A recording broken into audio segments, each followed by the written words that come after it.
Toujours à Tourcoing, dans le quartier Belle-Rencontre, un autre habitant fait de la résistance, mais cette fois-ci, celui-ci aimerait bien quitter son logement. Gilles habite depuis 9 ans dans un immeuble insalubre qui doit prochainement être démoli, mais il n'a pas encore quitté son appartement. Alors que les jours passent, il subit de plus en plus d'actes de vandalisme. Il a été privé d'eau puis de gaz. L'insécurité est aussi omniprésente car l'immeuble est régulièrement visité. Comme Gilles devait quitter ce logement, il avait entrepris des démarches pour devenir propriétaire d'un appartement, un achat qui n'a pas pu se réaliser.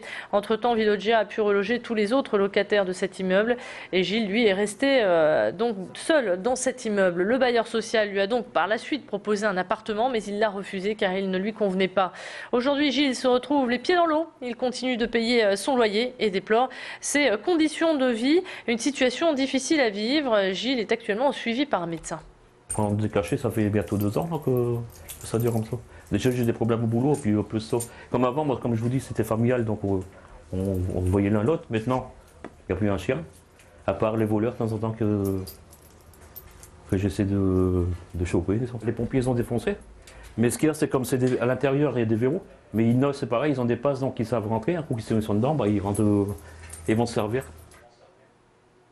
Le bailleur social Viloggia, joint par téléphone tout à l'heure, a promis de reloger Gilles d'ici une dizaine de jours.